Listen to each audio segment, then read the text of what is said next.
आज हम लोग एक नया टॉपिक पढ़ने जा रहे हैं जो बहुत इंपॉर्टेंट है जावास्क्रिप्ट में और बहुत बड़ा एक बैकबोन है। मतलब आपको इसकी नॉलेज होनी ही चाहिए और ये इंटरव्यू के पॉइंट ऑफ व्यू से तो बहुत इंपॉर्टेंट है, प्लस प्रोजेक्ट बनाने के लिए। ठीक है, और उसका नाम क्या है? प्रोमिसेस। नाम क्या है उसका? प्रोमिसेस। तो हम लोग क्या पढ़ने जा रहे हैं? प्रोमिसेस। तो सबसे पहले एक फाइल ले लें प्रोमिसेस के लिए। तो यहां पे चलो और एक फाइल ले रहे हैं, फंक्शन 25.js, और इसको मैं क्लोज कर देता हूं और हम लोग पढ़ने जा रहे हैं क्या? प्रोमिसेस। देखिए, तो प्रोमिसेस क्या होता है इसके बारे में बात करते हैं। थोड़ा सा थियोरेटिकली पढ़ेंगे, उसके बाद क्या कहां पे आ जाएंगे हम लोग? प्रैक्टिकल पे। अब देखो यहां पे समझो। तो नाम मैं लिख देता हूं। तो प्रोमिसेस बेसिकली क्या है यहाँ पे? प्रोमिसेस क्या लिटरल फॉर्म में है? प्रोमिसेस नहीं। लिटरल फॉर्म में है नहीं, तो कैसा फॉर्म होगा? ऑब्जेक्ट। और कैसे लिखते हैं इसके? Var p equal new promise. क्या यूज करते हैं? प्रॉमिस। नाम क्या है? Var p equal new promise. ठीक है, यही वो ऑब्जेक्ट है जिसके बारे में पढ़ना है। तो देखो आप चीजें समझिए। आप लोग को पता है कि जो जावास्क्रिप्ट, ये जावास्क्रिप्ट है। ठीक है, जावास्क्रिप्ट है। जावास्क्रिप्ट काम कैसे करता है? सबसे पहला क्या है मेरे पास? इंजन। क्या है? इंजन। इंजन क्या प्रोवाइड कराता है? Run time environment. क्या प्रोवाइड कराता है? Run time environment. सबसे पहले यहां पे है एक इंजन। नहीं, इंजन वो गाड़ी वाला इंजन नहीं बना पाएंगे। इंजन है, ये इंजन है, देख लीजिए, यही है वो इंजन। ऐसे रहेगा वो इंजन। ये इंजन है। ठीक है, ये इंजन है। ठीक है, ये इंजन क्या प्रोवाइड कराता है? JavaScript run time environment. अब ये कहता है कि इंजन काम कैसे करेगा, है ना? जो इन्वायरमेंट है उसके अंदर जावास्क्रिप्ट काम कैसे करेगा। ठीक है, तो आपको पता है इसके अंदर दो टाइप के ऑपरेशन होते हैं। ऑपरेशन नंबर फर्स्ट कैसा? एक डायरेक्ट, जिसको आप सिंक्रोनस ऐसा बोल सकते हैं। एक क्या है मेरा? डायरेक्ट। और एक होता है इनडायरेक्ट, ना बोल करके मैं बोलता हूं एसिंक टास्क। दूसरा ऑपरेशन कैसा है? Async task. एसिंक टास्क मतलब इसमें दो टाइप का, ऐसा बोल देता हूं। डायरेक्ट देखो, आपने ये देखो, ऐसा कोई नाम कोई फिक्स नहीं है यार, आपको समझने आना चाहिए। देखिए, सबसे पहली बात है समझ में आना चाहिए। नाम जो मैं यहां पे बोलता हूं ना, बिल्कुल अपने भाषा में पढ़ रहे हैं। अपने भाषा में पहले पढ़ते हैं, पहले इसको समझते हैं। ठीक है, फिर स्पेलिंग ठीक करेंगे, ये ज्यादा बेटर होगा। स्पेलिंग पर ध्यान न दे करके पहले समझ लेते हैं, फिर एक बार 2 दिन लगा करके स्पेशली सबके स्पेलिंग ठीक कर लेंगे। ये एक अलग केस है, पहले समझना इंपॉर्टेंट। तो ये नाम यहां पे पहले देखते हैं क्या है। तो यहां पे सबसे पहले क्या लिखा हुआ? डायरेक्ट। और यहां पे क्या हुआ? एसिंटास। दिख रहा है आपको?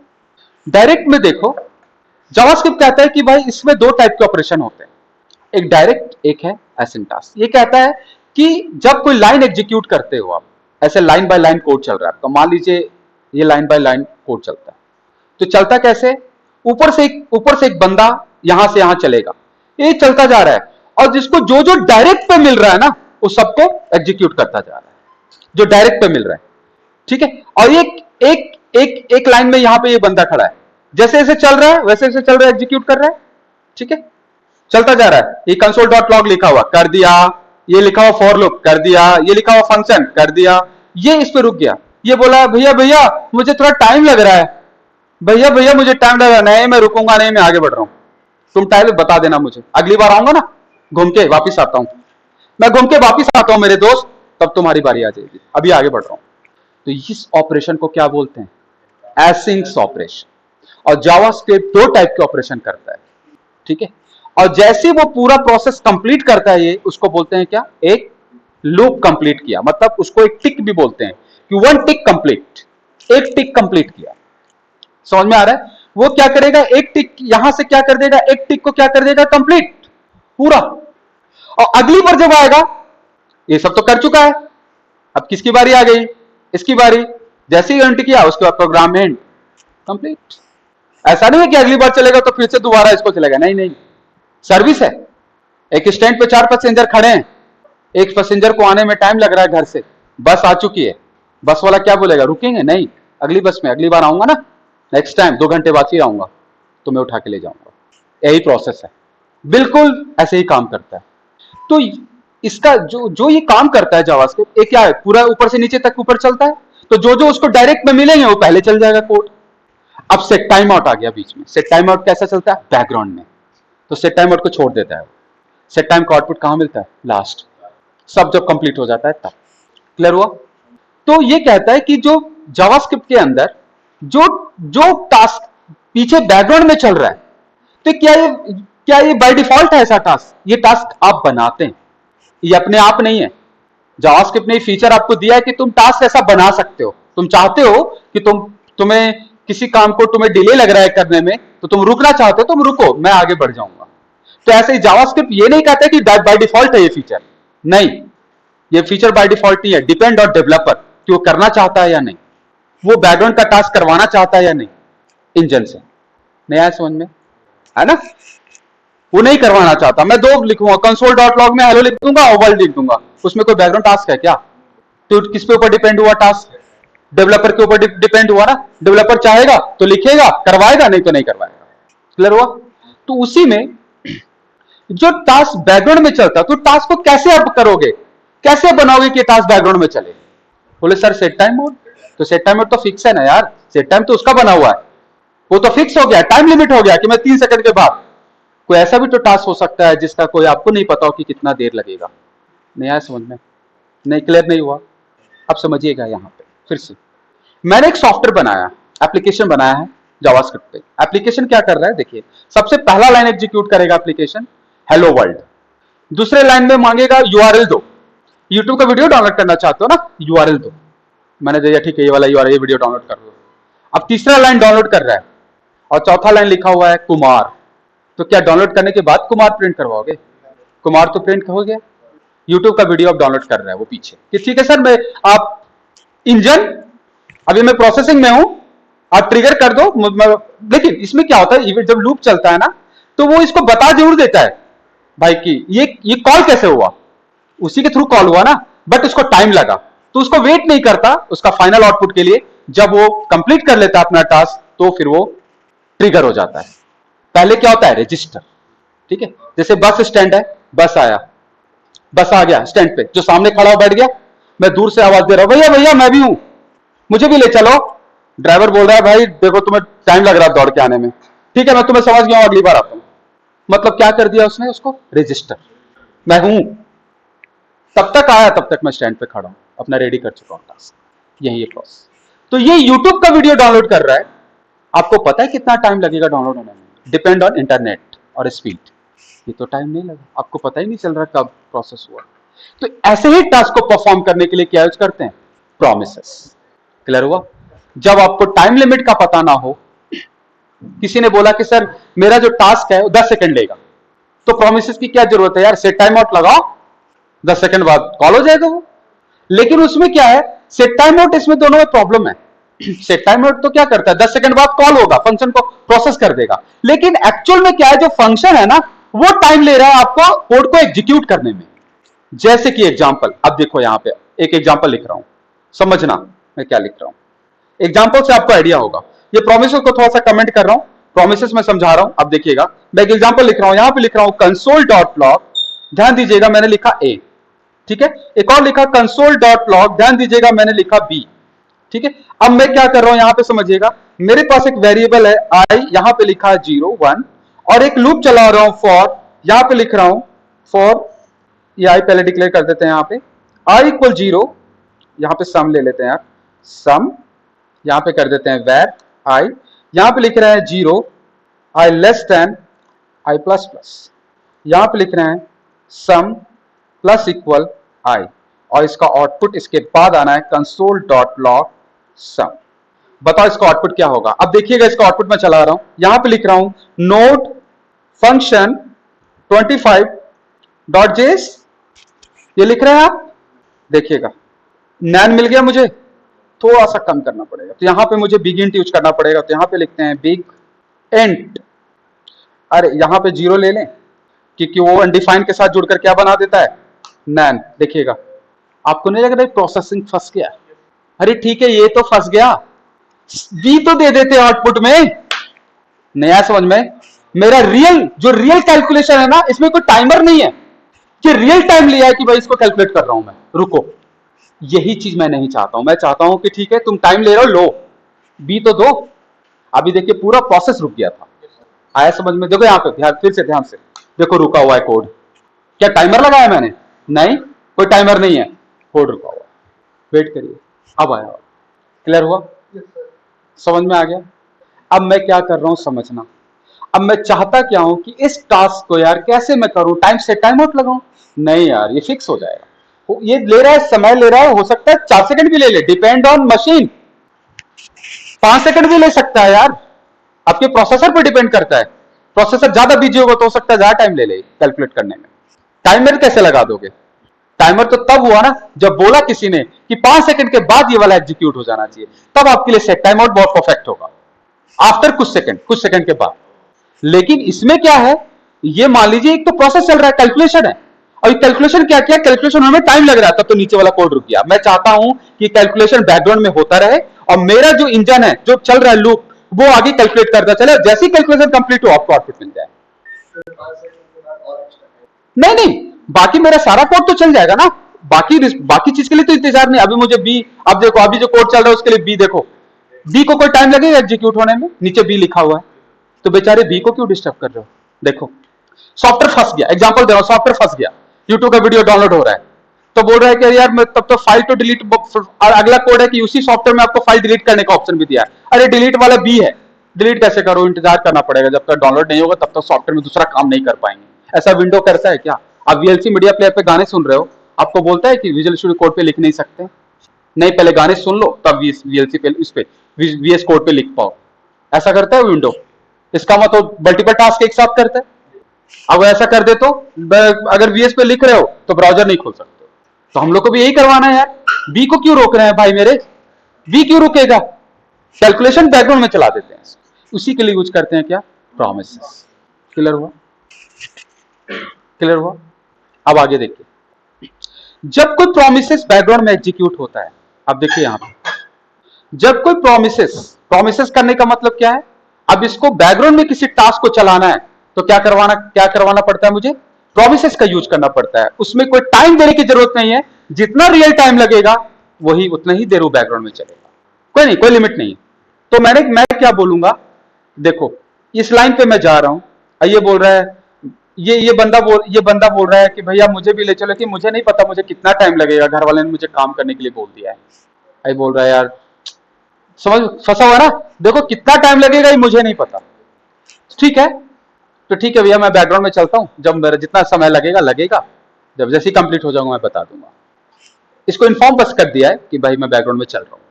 अब ये बैकग्राउंड में चला, हो सकता है 10 सेकंड लग जाए, 50 सेकंड लग जाए, हो सकता है 1 दिन लग जाए, या तो हो ही ना, ये भी हो सकता है। तो ये 3 टाइप के रिस्पॉन्स करता है।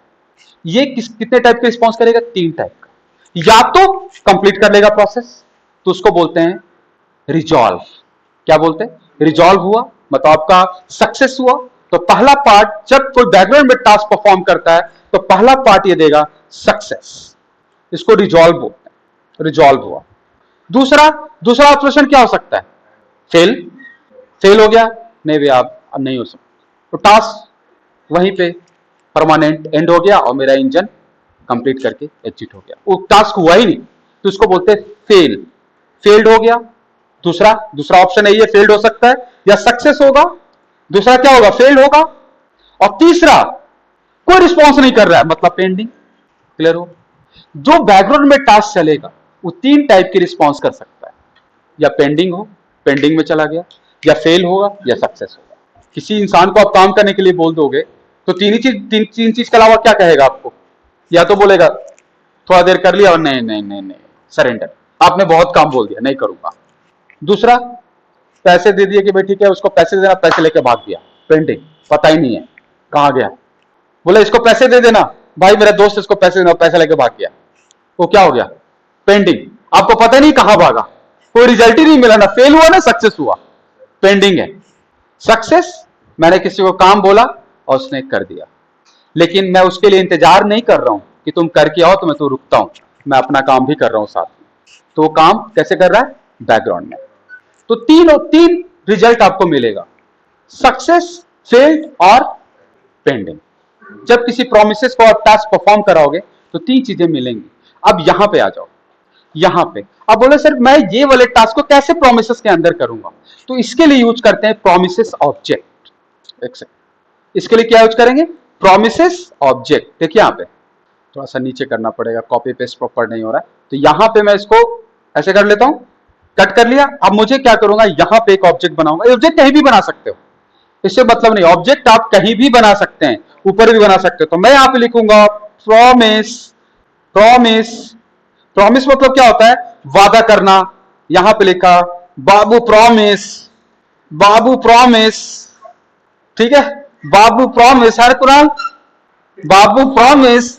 यहां पे देखिए आगे लिख रहा हूं मैं, यहां पे लिखा न्यू प्रोमिसेस, वादा करता हूं कि मैं 3 रिजल्ट दूंगा, या तो सक्सेस, या तो फेल, या तो पेंडिंग।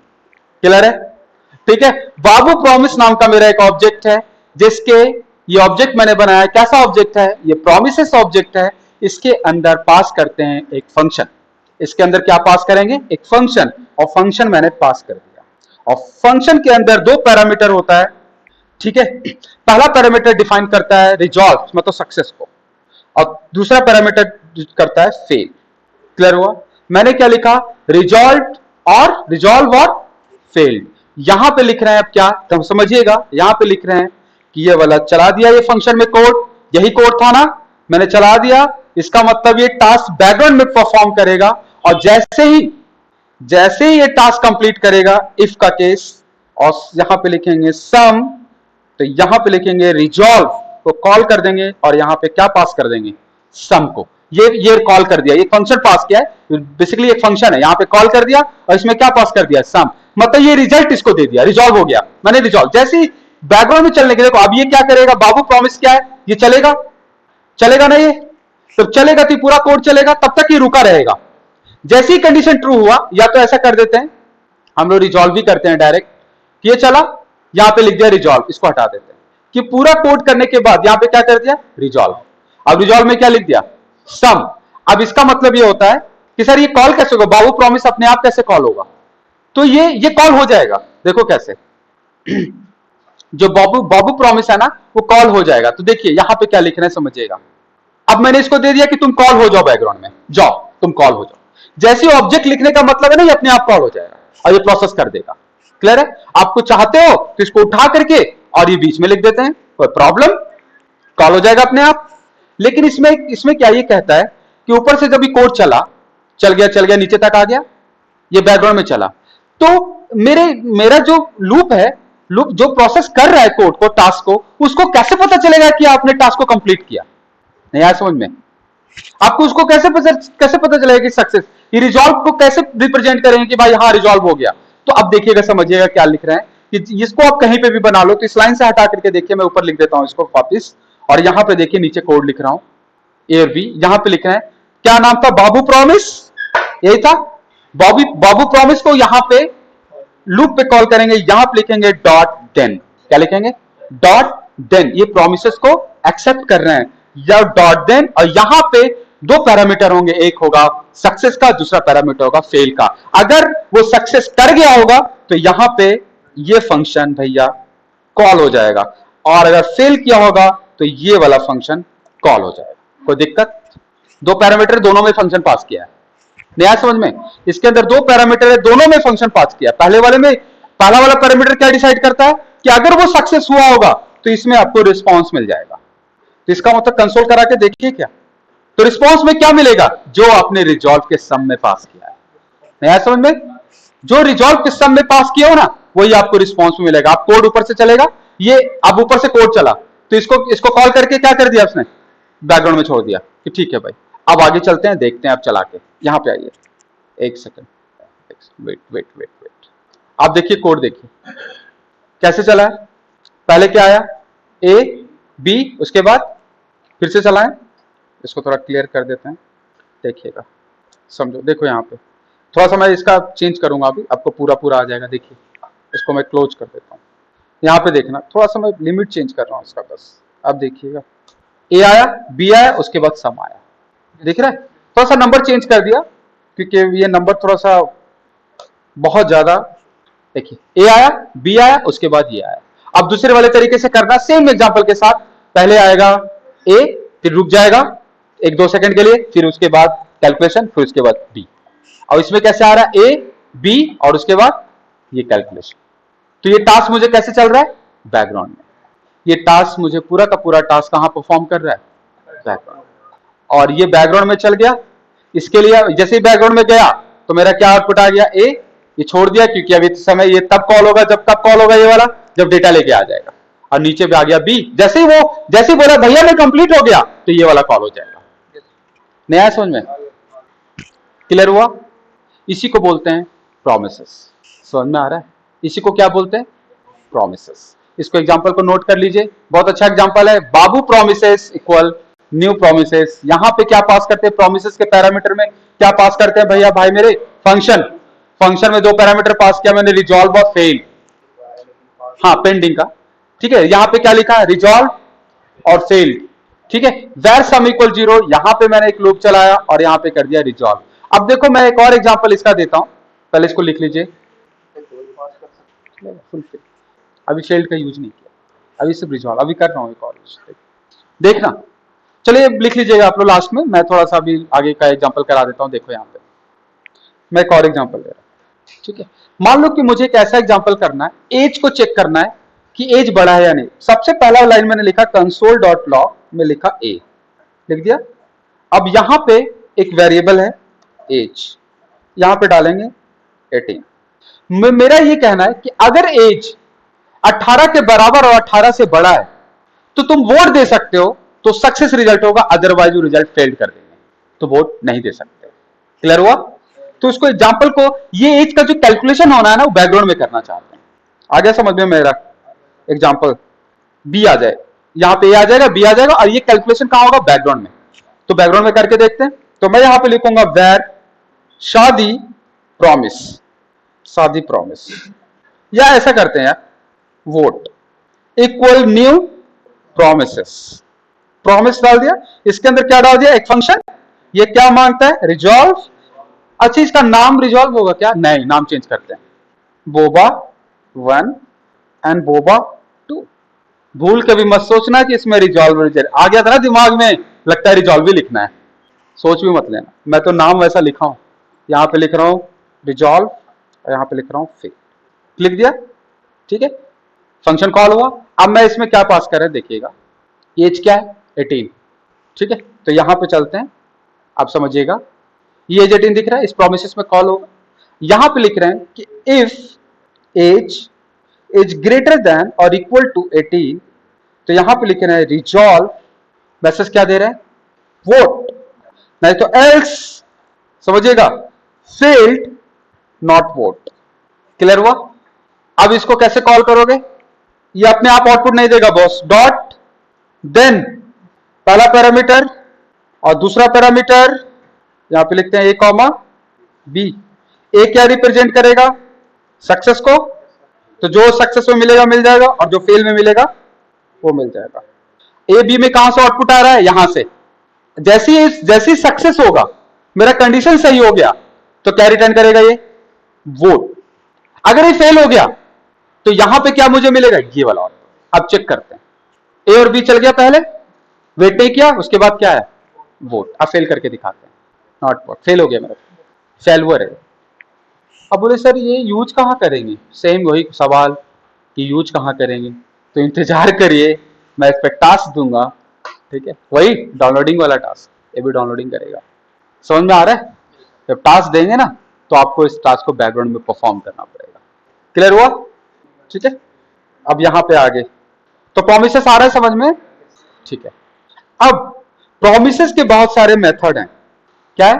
प्रोमिसेस के बहुत सारे मेथड है। ये जो ऑब्जेक्ट पढ़ा ना प्रोमिसेस, कुछ स्टैटिक मेथड है, तो कैसे कॉल होगा? प्रोमिसेस से डायरेक्ट। प्रोमिसेस डॉट रिजॉल्व एक मेथड है, प्रोमिसेस डॉट, सब लिख लीजिएगा, आज नहीं कराएंगे, अगले रिजेक्ट मेथड है, प्रोमिसेस डॉट रेस एक मेथड है, प्रोमिसेस डॉट ऑल मेथड है, promises dot dot any, any नहीं आ रहा है, एनी भी तो होना चाहिए, डॉट ऑल सेटल नहीं। तो प्रोमिसेस के बहुत सारे प्रीडिफाइंड मेथड है, ऑल है, रेस है। ठीक है, ये सब लिख लीजिएगा, रिजॉल्व, रिजेक्ट, रेस और ऑल, ये किसके मेथड है? प्रोमिसेस, और स्टैटिक है। कैसा है? स्टैटिक। सबका यूज करेंगे, अगली क्लास में मैं यूज करूंगा, आज नहीं। ठीक है, अगली क्लास में मतलब थर्सडे को ये प्रोमिसेस पूरा खत्म कर देंगे, जिसमें एसिंग और अवेट भी पढ़ेंगे अभी। क्लियर हुआ? तो इसके कुछ मेथड्स मैं आपको दिखा देता हूं। यहां पे चलते हैं और यहां पे लिखते हैं प्रॉमिस स्टैटिक मेथड MDN। तो यहां पे सारे मेथड्स को देखते हैं। यहाँ पे प्रोमिसेस ऑल मिल गया। अब यहाँ पे देखिए कौन कौन से मेथड है भैया। ऑल सेटल एनी है, ठीक है, एनी है, ये एनी लिख लीजिए, आप लोग एनी भी लिख लीजिए, मैं यूज करूंगा अगली क्लास में। प्रॉमिस डॉट एनी और लिखिए ऑल सेटल है, ऑल सेटल्ड ये मेथड है, तो यहां पे इसको भी लिख लेते हैं प्रॉमिस डॉट ऑल सेटल्ड। सब प्री डिफाइंड फंक्शन है, ये प्रोमिसेस दिया है, किस लिए दिया है वो देखते जाएंगे। रिजॉल्व एक देन तो यूज कर चुके हैं, ये प्रोटोटाइप मेथड्स हैं। प्रोटोटाइप मेथड्स किसको बोलते हैं? जो ऑब्जेक्ट से कॉल होता है। यहां पे वोट से कॉल हुआ देन, ये कौन सा कैसा मेथड है? प्रोटोटाइप्स। इसका यूज कर चुके हैं, देखिए नीचे यहां पे देन लिखा हुआ है, इसने बोला है कि देन नाम का है मेथड। यहां पे मैं आपको हाईलाइट करके दिखाता हूं, कहां चला गया यार देन वाला, अभी देखिए ये रहा ना, ये कैच है, एक फाइनली भी है, देखिए यहां मैं हाईलाइट कर रहा हूं, देखिए दिख रहा है फाइनली, ये प्रोटोटाइप मेथड्स में लिख लीजिएगा फाइनली है, ये देन रहा यहां पे, थोड़ा बड़ा कर देता हूं आपको, दिख रहा है देन। क्लियर हुआ? देन एक है हमारे पास फाइनली और कैच, ये तीनों मेथड लिख लीजिएगा। ये प्रोटोटाइप मेथड्स हैं, ये प्रोटोटाइप मेथड्स हैं हमारे पास, देन फाइनली और कैच। बाकी कैसे मेथड है? स्टैटिक, जो मैंने यहां पे नाम लिख दिया है सबका, ये स्टैटिक मेथड्स हैं। क्लियर है ना? तो ठीक है, आज इतना ही पढ़ते हैं, अगली क्लास में इसको एंड करेंगे प्रोमिसेस को। तो प्रोमिसेस का फर्स्ट क्लास मैंने अभी लिया है, अगली क्लास में प्रोमिसेस को एंड करेंगे।